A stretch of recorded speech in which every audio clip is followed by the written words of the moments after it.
What's going on, kings and queens? It's Mitchell Chance, the voice of revolution, exposing minds to truth.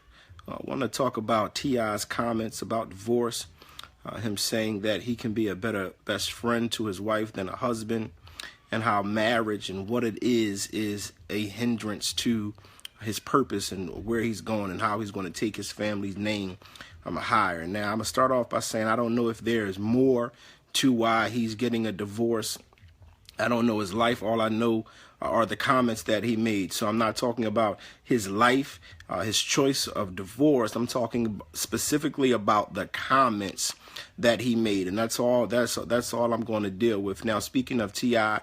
as a black man who is somewhat taking a leadership role in the black, not civil rights, but in the black liberation struggle. We see him at a lot of different marches. We see him talking about a lot of different things and even changing his music to give a more pro-black tone and empowerment of black people. So a man like him making those statements is very detrimental to our race. Now, I'm going to give 3 reasons why they are extremely detrimental because of what he is normalizing and promoting through this media outlet. First thing, by saying I'm a better best friend as opposed to a husband, is he's showing a lack of commitment with everything that our black women have been through, with all of the black men leaving via the prison system, leaving just because they don't want to be committed, having children, walking away from all the men years ago who had multiple families and then walked away from another family. The last thing we need to see is a black man in somewhat of a leadership position who will not commit to or change and give up on his commitment to his black queen. That is very detrimental for him to put out there in the media that he's okay with saying and giving his vows before God, before his friends and family, and to her, and committing to death do us part, and to now just nonchalantly be okay with just breaking that commitment. The second problem is he talks about marriage and what it is, and that marriage is a hindrance to his purpose. Now, we cannot ever perpetuate an idea that marriage is the opposite of power or the opposite of empowerment, when family is the essence, is the root, is the foundation of power. Now, we have a lot of people nowadays who don't want to be married. So again, there's no commitment.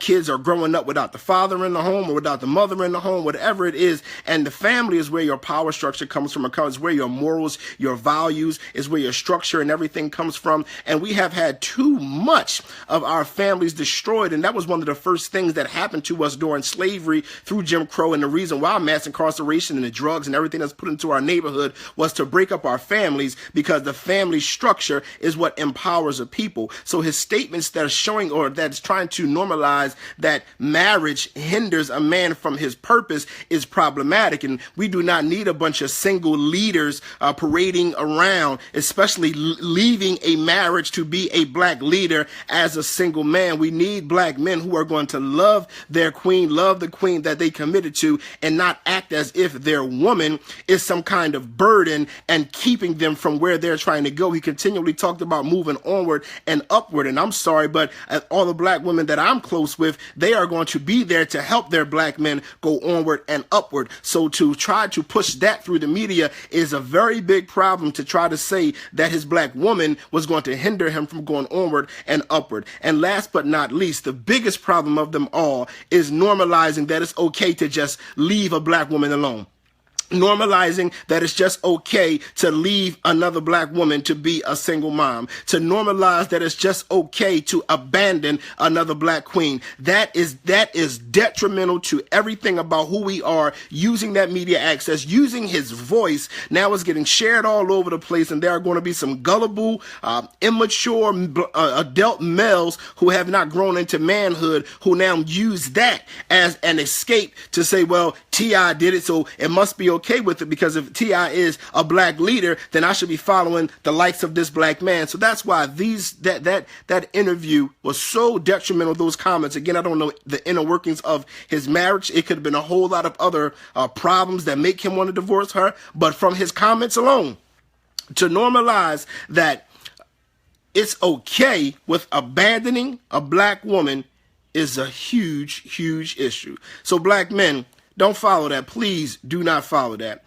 We have to condemn his words. We have to condemn the actions that follow with that, because we cannot be okay with our men not committing to our women, perpetuating an idea that marriage is the opposite of power, and then being okay with abandoning black women. We, black men, cannot be okay with that. And remember to always love black, buy black, and think black. I love y'all.